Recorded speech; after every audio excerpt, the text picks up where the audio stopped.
오늘 우리가 읽은 본문 말씀은 문화의 비유라고 불리는 말씀인데 지난주에 살펴봤던 삭개오 사건과 함께 누가복음에서만 기록된 비유의 말씀입니다. 그러니까 이 문화 비유는 누가복음에만 있는 거예요. 그런데 읽어보셔서 알겠지만 이 문화 비유의 내용이 마태복음 25장에 나타난 달란트 비유와 비슷해서 많은 사람들이 이 문화 비유를 달란트 비유와 혼동하는 경우가 많이 있습니다. 그리고 어떤 분들은 아마 어쩌면 오늘 처음 이 문화 비유에 대한 이야기를 들어보시는 분들도 계실 겁니다. 비유의 내용은 이렇습니다. 어떤 귀족 출신의 사람이 왕위를 받으려고 먼 길을 갔습니다. 그런데 가기 전에 종들 10명을 불러서 각각 한 문화씩을 주고 장사를 하라고 한 겁니다. 그리고 그 주인이 돌아와서 종들이 어떻게 장사했는지 결과를 듣게 되는데 한 종은 한 문화를 가지고 10문화를 벌었고 다른 한 종은 한 문화를 가지고 5문화를 벌었습니다. 그런데 마지막 종은 한 문화를 수건에 그대로 쌌다가 보관해서 그대로 가지고 온 겁니다. 그러자 주인이 그 종에게 화를 내고 그것을 빼앗아서 10문화 있는 사람에게 주었다라는 이런 이야기입니다. 그러니까 우리도 하나님께서 우리에게 주신 재능을 잘 사용해서 많은 결실을 맺어야 된다라는 결론으로 이 비유의 말씀을 듣곤 합니다. 달란트 비유와 같은 말씀으로 읽게 되는 거죠. 그러면 이 문화의 비유가 정말 이 달란트 비유와 같은 내용인가? 오늘은 그 이야기를 좀 생각해 보려고 합니다. 지난 시간에 우리가 살펴봤던 것처럼 예수님께서 여리고에 들어가셔서 삭개오를 부르시고 그의 집에 함께 가셨습니다. 그리고 이 집에 구원이 임했다라고 말씀하신 다음에 이 사람도 아브라함의 자손이다라고 선언하셨습니다. 그리고 그 마지막을 이렇게 말씀하십니다. 누가복음 19장 10절 말씀입니다. 누가복음 19장 10절 말씀입니다. 인자가 온 것은 잃어버린 자를 찾아 구원하려 함이니라. 예수님께서 오신 것이 드디어 구원하기 위해서다라고 말씀을 하신 거죠. 그러자 이 말을 들은 제자들과 사람들의 생각에 드디어 예수님께서 이스라엘을 구원하시는구나. 이스라엘을 구원하시는 왕이 되시려고 하나보다라는 생각을 갖게 됐습니다. 지난 3년 동안 예수님을 따랐던 제자들이나 예수님의 소문을 듣고 예수님을 따르는 수많은 사람들이 여리고에 몰려 있습니다. 더구나 이때가 이스라엘의 가장 큰 명절인 유월절이라 분위기도 굉장히 들떠 있고 사람들이 모여서 뭔가 웅성웅성거리고 뭔가 될 것 같은 그런 분위기가 있었습니다. 그래서 예수님께서는 이런 사람들의 생각을 바로 잡아주시기 위해 한 비유의 말씀을 하셨습니다. 오늘 본문 11절 말씀입니다. 그들이 이 말씀을 듣고 있을 때에 비유를 더하여 말씀하시니 이는 자기가 예루살렘에 가까이 오셨고 그들은 하나님의 나라가 당장에 나타날 줄로 생각함이더라. 사람들은 이제 예수님께서 예루살렘에 들어가기만 하시면 이스라엘의 왕으로 선언을 하고 로마에서 해방되는 승리의 싸움을 하실 것이다 라고 기대를 했습니다. 예수님께서 예루살렘에 들어가시기만 하시면 이 땅을 뒤엎고 로마를 이기는 하나님의 나라, 이스라엘의 나라를 이룰 것이라고 생각을 했던 겁니다. 그래서 예수님께서는 이 비유를 시작하시면서 이제 이어지는 이 비유는 하나님의 나라가 당장 이루어질 것이라고 생각한 사람들에게 아니다. 하나님의 나라는 그렇게 이루어지지 않는다라는 이야기를 하기 위해 이 비유를 말씀하시겠다라고 하는 겁니다. 오늘 본문 12절로 가면 그래서 이제 이 비유가 이렇게 시작됩니다. 이르시되 어떤 귀인이 왕위를 받아가지고 오려고 먼 나라로 갈 때에 여기 귀인은 귀족 출신의 사람을 가리킵니다. 이 사람이 왕위를 받으려고 먼 나라에 갔다라는 것으로 비유가 시작이 되고 있습니다. 그런데 여러분 생각해 보세요. 왜 이 귀인이 왕위를 받으려고 자기 나라가 아니라 먼 나라까지 갔을까요? 지금으로 말하면 한국 대통령이 대통령의 권위를 인정받기 위해 미국으로 오는 그런 일이 일어날 수 있을까요? 이해가 잘 되지 않습니다. 요즘은 말이 안 되는 그런 말인데 당시 예수님께서 사람들에게 이 비유를 말씀하실 때 사람들은 이게 쉽게 이해되었습니다. 왜냐하면 이 이야기가 자신들의 이야기였기 때문에 그렇습니다. 예수님이 태어나실 당시에 이스라엘의 전 지역을 통치했던 헤롯 왕을 기억하실 겁니다. 그런데 이 헤롯 왕이 예수님이 태어나신 후 얼마 되지 않아서 세상을 떠났습니다. 그리고 그가 죽은 다음에 이스라엘 지역을 세 아들에게 나눠줬는데 이 북쪽, 이스라엘의 북쪽 지방은 헤롯 빌립이라는 아들에게 나눠주고 갈릴리 주변, 이 중부 지방이죠. 중부 지방은 헤롯 안티파스라는 아들에게 줍니다. 그리고 마지막으로 이스라엘의 남쪽 지방은 헤롯 아켈라오라는 사람에게, 그 아들에게 나눠 주었습니다. 하지만 이 이스라엘은 당시에 로마의 지배를 받고 있었기 때문에 세 사람이 그 지역에서 공식적으로 왕이 되기 위해서는 로마 황제의 승인이 있어야만 했습니다. 그래서 헤롯 아켈라오는 신하들에게 이 나라의 일을 잠시 맡기고 로마로 길을 떠나갑니다. 이렇게 예수님께서는 이 아켈라오에 대한 이야기를 배경으로 한 귀족인 주인이 집을 종들에게 맡기고 멀리 떠난다는 이야기를 사람들이 알기 쉽도록 이제 이렇게 이야기를 하시는 겁니다. 그리고 예수님께서도 이제 십자가의 죽으심으로 멀리 떠나가시지만 결국에 돌아오셔서 완성되는 하나님의 나라를 이루실 것이다 라는 것을 이제 이 비유로 함께 말씀하셨던 겁니다. 그러니까 하나님의 나라는 너희들이 기대하는 것처럼 내가 예루살렘에 올라가 바로 뭔가 당장에 나타나는 그런 것이 아니라 주인이 돌아올 때가 반드시 있고 그 날이 되어야 주인이 돌아와 종들에게 맡겨졌던 일들을 계산하게 될 것이다 라고 말씀하시는 겁니다. 그 계산하는 모습이 이제 13절부터 계속되어지는 내용입니다. 오늘 본문 13절입니다. 그 종 열을 불러 은화 열 문화를 주며 이르되 내가 올 때까지 장사하라 하니라. 사실 왕이 될 정도의 귀족이라고 하면 종이 10명밖에 없을까요?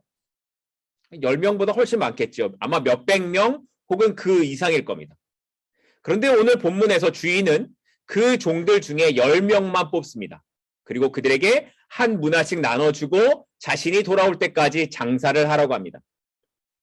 그러니까 이 뽑힌 10명의 종들은 그 많은 종들 중에서 그래도 주인에게 신임을 얻는 사람이었을 겁니다. 많은 사람들 중에서 주인이 먼 나라를 가면서도 뭔가를 맡길 수 있는 사람, 적어도 지금까지는 그런 사람들이었다라는 겁니다. 그리고 그들에게 주인이 명령한 것은 내가 한 문화씩 나눠줄 테니 그걸로 장사하라는 거였습니다. 여러분들이 장사해보신 분도 계시고 장사가 어떤 것인지 안 해봐도 아실 겁니다. 장사라는 건 손해를 볼 수도 있고 이익을 남길 수도 있습니다. 그런데 어떤 장사가 이익을 남기고 어떤 장사가 손해를 볼 것인가를 미리 예측할 수 있는 사람은 아무도 없습니다. 그런데 주인은 장사를 하라고 하고 또 종들은 겁도 없이 주인의 돈으로 장사를 합니다. 어떻게 그렇게 할 수 있을까 하는 생각이 혹시 들지 않으십니까? 만약에 실패해서 원금도 까먹게 되면 어떻게 하려고 이 종들이 주인의 돈으로 선뜻 장사를 할 수 있을까요? 그런데 주인을 믿는다라는 것은 주인이 시킨 장사를 통해서 자신이 이윤을 남기든 남기지 못하든 주인이 자신의 충성을 인정해 줄 것이라는 것을 믿는 것입니다. 장사를 해서 손해를 본다고 해도 그것 때문에 나와 주인의 관계가 나빠질 것이라는 염려가 없고 이윤을 남기면 주인이 기뻐할 것이라는 기대감으로 주인의 명령에 따라 살아갈 뿐이라는 거죠. 왜냐하면 주인을 믿는다라는 건 주인이 어떤 분인지를 알고 그 뜻에 맞게 사는 것이기 때문에 그렇습니다. 그래서 이 문화의 비유에서 달란트의 비유와는 다르게 10명에게 똑같이 한 문화씩을 나눠주는 겁니다. 여러분들이 아시겠지만 마태복음에 기록된 달란트의 비유는 주어진 재능에 따라 달란트가 다르게 주어집니다. 어떤 사람은 1달란트, 어떤 사람은 2달란트, 어떤 사람은 5달란트 이렇게 받죠. 그러나 문화의 비유는 재능에 관한 이야기가 아니라 모두가 다 같은 은혜를 받았다라는 것을 의미하는 겁니다. 신자는 모두가 구원의 은혜를 받았습니다. 이것은 누구에게든지 동일한 하나님의 선물입니다. 근데 은혜를 받았다라는 것은 단순히 내가 무슨 선물을 받았다라는 것의 의미가 아니라 다른 말로 말하면 이제 나에게 책임이 주어졌다라는 것을 의미하는 겁니다. 은혜 받은 삶을 어떻게 살아야 하는가에 대한 책임, 하나님의 자녀로서 세상에 대하여 어떻게 살아야 하는가의 책임을 우리는 똑같이 받았습니다. 이건 누가 더 많이 받고 적고의 문제가 아니라 모든 신자들이 받은 은혜와 책임입니다. 그리고 그 책임의 결과는 주님을 만나는 날에 우리가 알게 될 것입니다. 오늘 문화의 비유는 그래서 그 책임의 결과가 어떤 것인가, 어떻게 나타나는가를 16절, 17절에서 먼저 이렇게 기록하고 있습니다. 본문 16절, 17절입니다. 그 첫째가 나와 이르되 주인이여 당신의 한 문화로 10 문화를 남겼나이다. 주인이 이르되 잘하였도다 착한 종이여 내가 지극히 작은 것에 충성하였으니 10 고을 권세를 차지하라 하고, 첫 번째 종은 당신의 한 문화라고 말함으로써 자신이 가지고 있는 문화가 주인의 것임을 인정하고 있습니다. 당신의 한 문화. 이 짧은 한 절이지만 사실 이 안에는 이 종이 그동안 어떻게 살았는지를 우리가 추측해 볼 수 있습니다. 주인이 먼 나라까지 갔다 왔으니까 종은 아마 긴 시간을 보냈을 겁니다. 그리고 그 긴 시간 동안 이 종이 10배를 벌기 위해서 얼마나 많은 노력을 했겠습니까? 그런데도 주인 앞에서 이 종이 하는 고백은 이것은 내 것이 아니라 당신의 것이라고 고백을 하고 있습니다. 이것이 청지기의 삶인 겁니다. 원래 자신의 것이 아니었으니까 이것이 주인의 것이니까 최선을 다했다라고 고백하고 있는 겁니다. 그러자 주인이 뭐라고 말을 합니까? 잘하였도다 착한 종이여. 주인은 이 종에게 잘하였도다 능력 있는 종이라고 그렇게 칭찬하지 않습니다. 뭐라고요? 착한 종이라고 말을 합니다. 이 말은 이 종이 뭔가 이익을 많이 남겼기 때문에 칭찬하는 것이 아니라 그가 주인의 말에 순종했기 때문에 칭찬한다라는 겁니다. 주인의 칭찬은 그가 많이 벌은 결과 때문이 아니라 그가 순종했던 과정 때문에 칭찬을 하고 있는 겁니다. 두 번째 종에 대한 기록은 18절, 19절에 나오고 있습니다. 18절, 19절입니다. 그 둘째가 와서 이르되 주인이여 당신의 한 문화로 5 문화를 만들었나이다. 주인이 그에게도 이르되 너도 5 고을을 차지하라 하고, 두 번째 사람은 5배를 남겨서 가지고 왔습니다. 그리고 주인은 그에게 5 고을을 차지하는 상을 줍니다. 주인이 이렇게 말하지 않습니다. 주인은 두 번째 종에게 야 너는 왜 5 문화밖에 남기지 못했냐? 왜 이것밖에 벌지 못했냐? 저 사람 봐라, 저 사람은 10 문화를 벌었는데 너는 왜 이것밖에 못 벌었냐라고 책망하지 않습니다. 왜냐하면 그것이 그 사람의 최선인 것을 알기 때문입니다. 첫 번째 종이 한 문화로 10 문화를 남겼다고 했습니다. 그리고 여기서 남기다라는 이 문자적인 뜻은 벌다라는 뜻도 있지만 원래 이 헬라어의 원뜻은 더 노력하다라는 뜻도 가지고 있습니다. 그러니까 이 이야기의 초점은 10배를 남겼냐 5배를 남겼느냐에 있지 않고 얼마나 노력했느냐 얼마나 충성했느냐에 있는 겁니다. 주님은 우리가 얼마나 많은 것을 이루었는가, 얼마나 많은 이윤을 남겼는가에 대한 평가를 하시지 않습니다. 우리가 어떻게 충성된 삶을 살았는가에 대해서 말씀하고 계시는 겁니다. 그리고 이 충성된 삶에 대한 말씀은 17절에 이렇게 기록합니다. 주인이 이르되 잘하였도다 착한 종이여 내가 지극히 작은 것에 충성하였으니. 주인은 이 종에게 내가 지극히 작은 것에 충성했다라고 말합니다. 여기 지극히라는 단어는 아주 작은 것, 가장 작은 것 이런 뜻을 갖고 있습니다. 지극히 작은 것, 이것은 우리 삶의 모습입니다. 우리의 삶의 모습은 이렇게 거의 대부분 작게 보이는 일들의 연속입니다. 매일매일 우리는 작은 것에 반복된 그런 삶을 살아가는 것 같습니다. 그렇죠. 집에서 집안일을 하는 것이나 아니면 내가 회사에서 어떤 일을 하는 것들이 하나님 나라에서 그렇게 크게 뭔가 큰 일을 하는 것처럼 여겨지지 않습니다. 그냥 매일매일 똑같은 일상을 살아가는 것 같습니다. 그리고 그렇게 인생의 작은 일들이 더해지면 지금까지 우리가 살아온 인생이 됩니다. 그러나 대부분의 사람들은 크게 보이는 일에 관심이 많고 만약 나에게 그렇게 큰 기회가 오면 열심히 할 것이다 라고 생각을 합니다. 그런데 그런 일은 일어나지 않습니다. 작은 일에 충성하지 못하는 사람은 큰 일에도 충성할 수 없습니다. 주님께서는 우리가 작은 일에 충성하는지 그래서 늘 확인하십니다. 다윗을 여러분들이 기억하실 텐데요. 다윗이 목동의 일을 할 때에는 아무도 다윗을 주목하지 않았습니다. 심지어 아버지인 이새조차 다윗을 생각하지 않아서 사무엘이 왔을 때에 다윗을 부르지 않았더랬습니다. 그런데 하나님의 시선은 다윗에게 있었습니다. 다윗이 목동이었을 때에 작은 것에 충성하는 다윗을 지켜보신 하나님께서 그를 이스라엘의 왕으로 사용하셨습니다.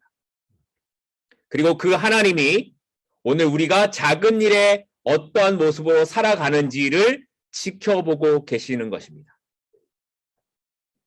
종들 중 아무도 주인이 언제 돌아올지 알지 못했습니다.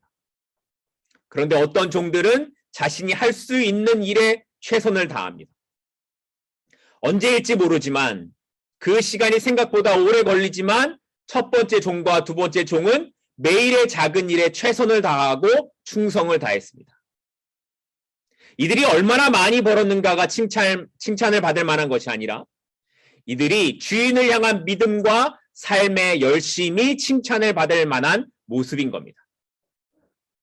이들은 주인이 어떤 분인지를 믿었고 그 말에 순종했고 최선을 다해 노력했습니다. 시간이 지나고 주인이 언제 올지 모름에도 불구하고 두 사람은 삶의 자리에 작은 것에 충성된 삶을 살아냈습니다. 오늘 주님의 오심이 그렇고 다시 오셔서 계산하시는 주님의 모습이 그렇습니다. 우리가 얼마나 많은 것을 이뤘는가에 대한 계산이 아닙니다. 우리가 얼마나 오늘의 작은 일에 충성된 삶을 살아냈는가에 대한 계산입니다. 바라기는 우리 모두가 주님 앞에 서는 날 이 두 사람의 모습처럼 주님 앞에 칭찬받는 저와 여러분이 될 수 있기를 소망합니다. 그러면 마지막 세 번째 사람은 어떤 결과를 받았을까요? 20절 말씀으로 가겠습니다. 또 한 사람이 와서 이르되 주인이여 보소서 당신의 한 문화가 여기 있나이다. 내가 수건으로 싸두었나이다. 앞에 두 종이 주인에게 나왔을 때에는 성경은 그 첫째, 그 둘째라고 말을 합니다. 그런데 세 번째 종이 왔을 때에는 또 한 사람이라고 이렇게 기록을 하죠. 이 또 한 사람이라는 것을 문자 그대로 번역하면 다른 사람입니다. 여기에 다른이라는 의미는 질적인 차이를 표현하는 말입니다. 그러니까 이 사람은 앞에 두 사람과는 완전히 다른 삶을 살았다라는 것을 의미하는 겁니다. 이 세 번째 종은 자신이 받았던 문화를 그대로 가지고 왔습니다. 그리고 주인에게 악한 종이다라는 심판을 받게 됩니다. 이 종의 잘못은 자기 스스로 생각하기를 주인은 엄한 사람, 가혹한 사람이라고 생각했다라는 데에 있습니다. 왜냐하면 그가 아는 주인의 모습은 실제가 아니라 그가 생각한 잘못된 모습이기 때문에 그렇습니다. 사실 한 문화로 장사해서 10문화, 5문화를 남기는 종의 모습이 비정상적이거나 아니면 정말 유능한 행우나 뭐 이런 것일 수 있습니다. 왜냐하면 이 한 문화의 가치가 오늘로 따지면 100일치 노동자의 품삯이니까 대략 한 1,000만 원 정도라고 한다면 그 1,000만 원을 가지고 무슨 사업을 시작한다라는 것이 쉬운 일이 아닙니다. 보통의 경우에는 가게도 얻지 못하고 뭐 거리에서 작은 장사를 하거나 아마 영세한 장사를 했을 겁니다. 그 1,000만 원이라는 돈으로 할 수 있는 장사가 그렇게 많지 않습니다. 그러니까 본문에 등장하지 않는 다른 7종들 중에는 원금을 까먹는 일들이 일어날 수도 있는 겁니다. 그리고 이 세 번째 종은 이런 걸 알고 괜히 장사했다가 원금을 날리느니 차라리 원금이나 제대로 보관하자 했던 것 같습니다. 그래서 주인 앞에 당당하게 자신은 수건으로 싸서 이걸 잘 보관했다라고 말을 했던 것 같습니다. 만약 그가 10명의 종들 중에 자신의 성적이 가장 좋지 않았다면 그는 결코 당당하게 나는 그래도 원금을 지켰다라고 그렇게 주인에게 말하지 못했을 겁니다. 그런데 주인은 이 종의 말을 듣고 이렇게 말씀하십니다. 22절입니다. 주인이 이르되 악한 종아 내가 내 말로 너를 심판하노니. 주인은 이 종의 악함에 대해 그가 돈을 남기지 못해서 내가 너를 심판한다라고 하지 않습니다. 네가 악한 것은 내가 나를 제대로 알지 못하고 오해하고 잘못을 했음에도 불구하고 여전히 네가 옳다고 주장하는 너의 그 모습이라고 지적하고 있는 겁니다. 그게 너의 악한 모습이라고 말씀하십니다. 그는 주인이 두지 않는 것을 취하고 심지 않는 것을 거두는 악한 사람이라고 생각했습니다. 그래서 그는 자신이 이익을 많이 남기면 주인이 다 가져갈 것이라고 생각했고 반대로 실패하면 배상을 요구할 것이라고 생각했기 때문에 그냥 그대로 두었다가 가지고 온 겁니다. 그러나 주인은 10배와 5배를 남긴 사람에게 10고을과 5고을을 맡기는 풍성한 상을 주는 분이었습니다. 그러나 이 종은 주인이 그런 사람일 것이라고 생각하지 않았던 겁니다. 결국 주인은 이 종의 것을 빼앗아서 10문화를 남긴 사람에게 이 한 문화를 마저 줍니다. 악한 종은 주인을 바로 알지 못했습니다. 그의 잘못된 인식은 그의 삶이 잘못 흘러가게 만들었습니다. 사실 주인에게 있어서 한 문화는 별로 큰 돈이 아니었습니다. 왕의 자리에 있는 주인이 10문화나 5문화 번 것을 빼앗기 위하여서 한 문화를 맡기고 장사하라는 것이 아닌 것을 이 종은 알지 못했던 겁니다. 주인이 보려고 했던 것은 종들이 주인을 향한 마음, 종들이 주인을 향한 믿음이었는데 악한 종은 주인의 것과 내 것을 착각하고 주인을 믿지 못했던 겁니다. 그것이 그의 악함이었습니다. 오늘 여러분들이 성경을 보시면 이 다른 종들이 원금을 까먹었을지도 모르는 그것에 대한 그런 말씀은 없습니다. 그렇지만 주인의 의도가 종들을 시켜서 돈을 버는 것이 목적이 아니라 주인을 향한 믿음과 충성에 관한 확인이었기 때문에 열심히 장사했지만 실패한 사람들에 대해 주인은 책망하지 않았을 겁니다. 우리가 하나님을 믿는다고 하면서도 그분의 신실하심, 그분의 사랑에 대한 믿음으로 살지 못한다면 우리도 악한 종이라고 듣게 될 것입니다.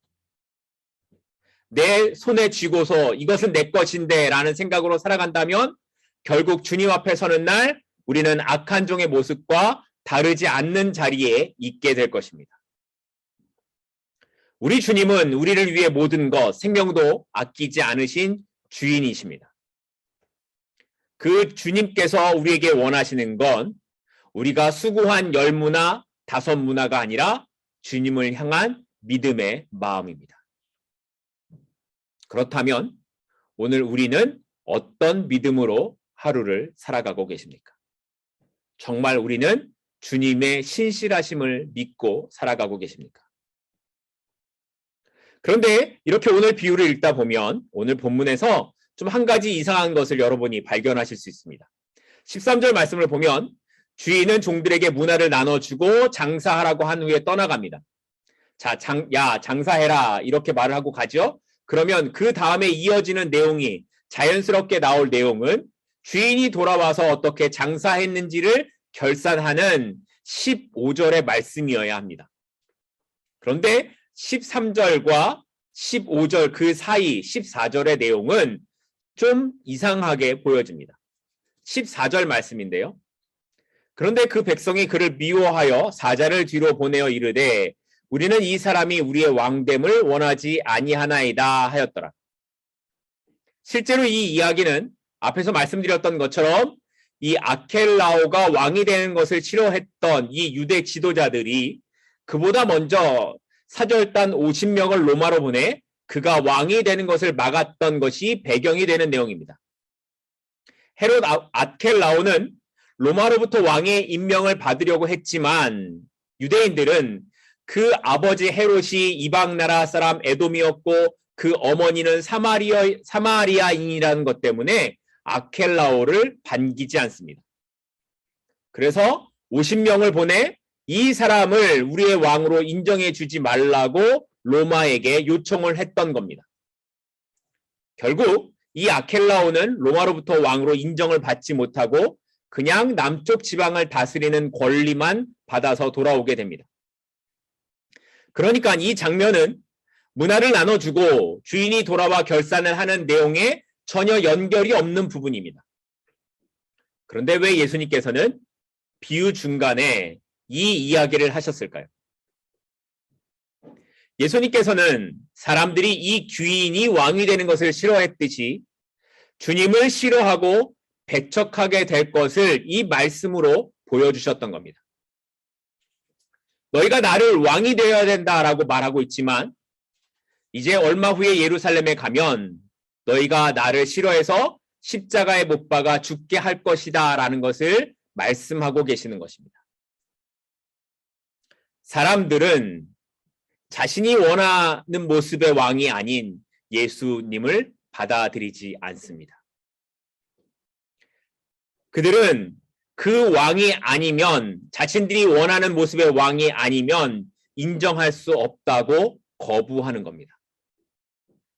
이 모습은 백성들뿐만 아니라 종들에게도 나타나서 주인을 오해하고 자기의 생각대로 주인을 판단하는 모습도 그려집니다. 심지어 그 악한 종은 자신이 옳았다라고 자신 있게 말을 하기도 합니다. 그런데 그런 사람들에 대하여서 오늘 본문의 마지막 결론은 이렇게 말씀하십니다. 오늘 본문 27절입니다. 그리고 내가 왕됨을 원하지 아니하던 저 원수들을 이리로 끌어다가 내 앞에서 죽이라 하였느니라. 이것이 오늘 문화 비유의 결론입니다. 달란트 비유에서는 무익한 종이 바깥 어두운 데로 쫓겨나는 이야기로 끝을 맺는데 문화 비유에서는 왕됨을 원하지 않는 사람들이 죽임을 당하는 것으로 끝이 납니다. 그리고 이 죽임을 당하는 사람들 안에는 한 문화를 그대로 남겨두었던 악한 사람도 포함될 수 있습니다. 그러니까 문화의 비유는 단순히 우리가 주어진 재능을 잘 사용해서 몇 배의 결실을 맺자라는 이야기가 아니라 하나님의 나라는 지금 당장 이루어지지 않고 또 그 나라의 왕이신 주님을 사람들은 실제로 원하지 않는다라는 말씀을 하고 있는 겁니다. 사람들은 자기의 뜻에 맞지 않는 왕은 인정할 수 없다라고 합니다. 내가 원하는 왕이 되어야 한다라고 요구합니다. 그래서 어떤 종은 주인의 생각이 아니라 나의 생각대로 살고 나의 생각이 옳다고 주인을 오해하면서도 당당합니다. 하지만 결국에 주인이 왕이 되어 돌아오는 날, 하나님의 나라가 이루어지는 그 날이 되면 예수님의 왕되심을 거부했던 사람들은 모두가 끌려나가 죽임을 당하는 비참한 운명을 당하게 될 것이라고 말씀하고 있는 겁니다. 신자는 지금이 아닌 앞으로 오실 주님을 기다리는 사람입니다. 그러나 신자는 지금 한 문화의 삶을 잘 살아가는 사람이기도 해야 합니다. 10문화나 5문화를 남기는 것은 우리의 일이 아닙니다. 우리의 일은 하나님의 신실하심을 믿고 내가 받은 은혜의 책임을 묵묵히 감당하는 그런 삶을 살아내는 것입니다. 때로 그것이 아주 작은 일 같고 매일의 똑같은 일상 같아 보여도 그 작은 것을 감당하는 사람에게 주님은 10고을, 5고을을 맡기시겠다라고 말씀하십니다. 바라기는 주님 앞에 서는 날 우리 모두가 이런 칭찬을 받았으면 좋겠습니다. 완성된 하나님의 나라는 더딘 것 같아도 반드시 이루어집니다. 그리고 그 날에 주님의 왕 되심을 거부한 사람들의 심판도 반드시 이루어집니다. 지금이 아니면 늦습니다. 지금 주님이 왕이심을 고백하는 삶을 살아가는 저와 여러분이 되기를 소망합니다. 이것이 오늘 문화를 통해 말씀하시는 주님의 음성인 것입니다. 기도하겠습니다.